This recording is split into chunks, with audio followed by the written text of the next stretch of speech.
My brother Chuck got a job at Netflix. They created a position for him where he was the global creative ambassador something. But basically his job was he would read mangas and then decide which ones to turn into animes and then which property or which area of the world to release that anime. So even though he'd read an anime or he would read a manga, he said, okay, we're going to turn that into anime. That may not play well in America. So we're only going to release it in Singapore, Laos, the Philippines, Vietnam, South America, whatever. But that was his job. They created a job for him to read mangas, comic books, and then decide he got to be in charge of turning them into animes. And he put together the teams and, the whatever, and they would create animes for Netflix. Not too long after he took the job, they got a new director of the division who said that most of our business is in Asia. So I'm going to move the entire division to Tokyo as our headquarters, and we're going to operate out of, Southeast Asia. So we're going to, Tokyo, China, Singapore, Korea, all of that, Malaysia. And he hadn't been at the job super long. And they told him, that he was going to have to make a decision. Was he going to move or not, basically, like an ultimatum. Now, in moving, they would move him and all of his belongings 100% over to Tokyo. He was going to get a pay raise, substantial. And it seemed like it would have been a great opportunity. And he said no. Sometimes you just got to say no. Now me, I was like, what? They won't pay you how many times over 6 figures to watch cartoons all day and then decide whether you want to make a TV series? Listen, let me at it. I can do that all day with the best of them and eat the best grippos, the best chips, the best brain food, and watch me some cartoons and anime all day, every day.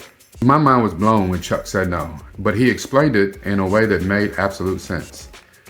He said if they were moving to Japan, he said what would happen is even though he reads, speaks, writes Japanese, it's also been a while since he's had to do it fluently.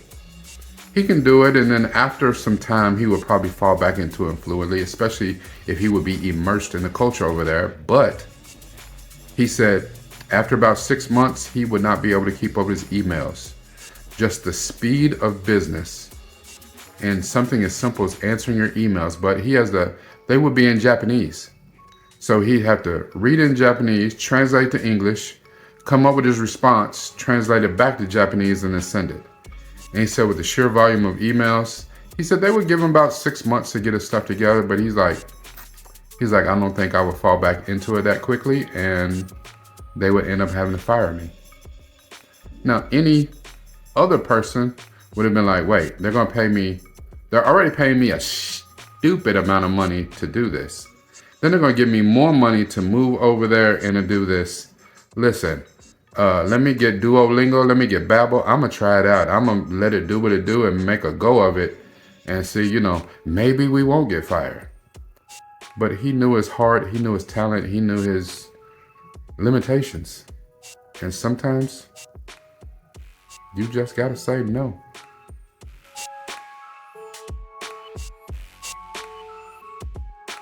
So this particular episode, we are on episode 15 of season 4, and we're down to the end of the David Tennant era, and we know it.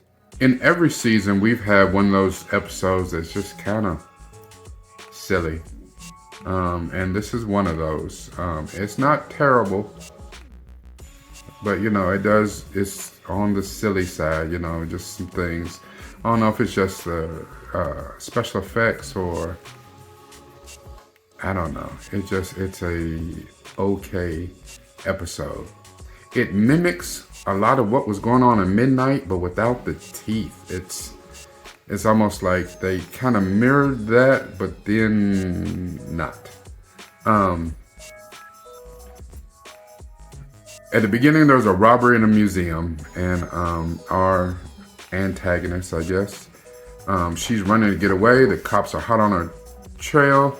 She jumps on a bus, and it just so happens, whatever, that the doctor gets on the bus and sits right beside her. While they're on the bus, they go through a tunnel. The police are closing in on their suspect. But at the end of the tunnel is a wormhole, and they're transported to another world on the other side of the galaxy. The bus itself is quite damaged. There are a number of people, I would say 8, 9, 10 people on the bus. Which, again, Doctor Who just being that place for cameos. A young Daniel Kaluuya is on the bus. Great little cameo from a young Daniel Kaluuya. Anyway, the bus driver gets anxious. He's like, you know what? If I run back through the wormhole, I can go back to Earth. And he tries to run back to the wormhole, but he had no protection from the wormhole and whatever, the cosmic whatever. And he came on the other side, a whole bag of bones. Blasted the skin, disintegrated the skin right off of him.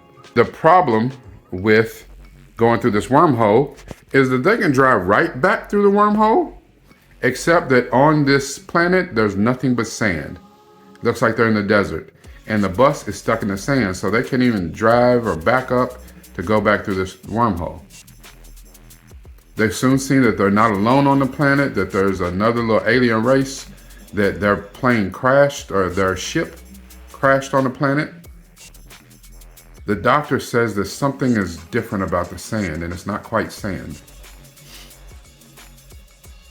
Turns out these little aliens, they crashed on the planet. They hit something 10 miles up in the air, and they crashed. They don't know. We soon find to come out there's a storm coming. The aliens are able to send a probe out with Doctor Who's help. He sends a probe out, but to find out that the probe is not a storm. It is a swarm. Over 1 billion of these aliens that look like stingrays. They look like piranhas and sharks and stingrays all rolled into one with metal exoskeletons. And it said that they circle the planet several times over and they create this wormhole, this rift. And it just so now happens that that rift is in London. And the thing is, one of the reasons why the sand was weird was because the sand is not sand. The sand is the ashes of the world that was there before. These aliens devour everything. And they've eaten all the people, they've eaten all the plants, wildlife, everything, and reduced it to ashes. So the doctor has to work fast, and he's working with Lady Christine D'Souza. That was our thief at the beginning. She has some skills, and she is loving this adventure with the doctor, but she's not really forthcoming about who she is or what she does. And she puts her thief skills to work to help them get off the planet. At the end of the episode, she tells the doctor, because we know that he's had to let go of Donna, and Donna, in order to pretty much save her life, he had to mind wipe her, and she went back to being regular Donna. Lady Christina D'Souza, she signs up. She's like, listen, I am for it. This type of adventure, she said, this has been the best day ever. She's like, she doesn't steal for the money. She steals for the adventure, for the lifestyle. And she wants to roll with him. And the doctor's like, no. Sometimes you gotta say no. Her, not only lifestyle, but her decision making is questionable. At the end of the day, can the doctor trust her? There's a quote by Oscar Wilde that says that there is no such thing as morality or immorality in thought. Immorality is only in emotions. And I would actually say it's also in actions. It's neither moral or immoral when it first pops into your head, even though the Bible tells people that that is a sin when you have immoral thoughts. and that's between you and your God. But immoral, when you have the emotions to back it up and then you go through with the actions, that's when it becomes immoral. A lot of people think bad or dark thoughts all the time. That doesn't mean that they carry them out. And to be human is to err, so it would be terrible if we all got punished for the thoughts that entered our minds sometimes. At the end of the day, can Doctor Who trust Lady D'Souza? And the thing is, when you have a team, especially a companion, and if you look back to the Doctor's relationship with not only Rose, but with Martha, with Donna, he had to trust them implicitly. He had to trust them with his life. Martha has saved his life. Donna has saved his life. Rose has even saved his life, even though she's probably put his life in peril just as many times. You have to be able to trust the people that you with. And trust can take a lifetime to build and a split second to destroy. And a lot of times, once you break that trust, it is hard to ever, if you ever get it back. People can forgive all day, but they won't forget. And a lot of times, it's hard to say you forgive people and you let them back in, but the whole time your guard is sort of up because you're just waiting on that other shoe to drop and for them to do it again. Because a lot of time, people don't lead with their actions, they lead with words. But our actions are what tells the real deal about us. I'm going to leave you with this. In this world, it is hard to have a moral code and stick to it. I hear all the time about people have a price. And no matter what your morals say or your integrity, that there's a price that someone can pay you enough money to go against your own morals and integrity, your value system. I don't know if that's true. And I think that's true for a high majority of people, that they would cash in everything they believe in for enough money because they feel that they can buy their way back to righteousness. I don't know how that works for other people. And to be honest, I don't even know if I have a number. I would imagine that maybe there's a number high enough to get me to look the other way on a number of things that I believe in, but there's some things that I don't care how much money you offer. I can't do it. My heart, my spirit, my belief in the higher power won't allow me to do certain things. And it just, that's just the way it is. I can't do it. At the end of the day, I need to have people around me that I can trust, that can be trusted, and that if it came down to it, could I put my life in their hands? Most of us don't have a circle that strong, and it's unfortunate. Do what you can do to be the best you that you can be.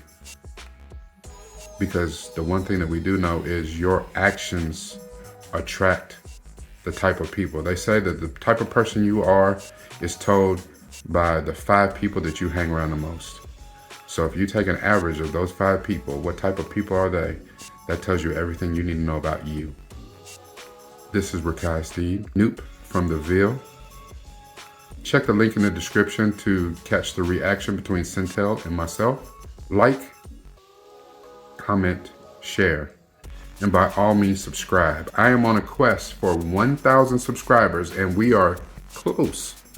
We are close. And once I hit 1,000 subscribers, I'm going to do a special giveaway. I don't know what that is yet. I know it'd be t-shirts, some kind of swag, just for my faithful. And once I hit 1,000, I'm going to do a random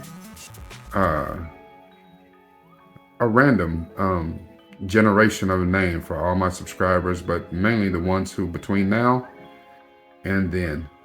Also, I need to get my views up. So go back and watch some of these videos. Even if you're not actively watching, put it on in the background. Just let them roll.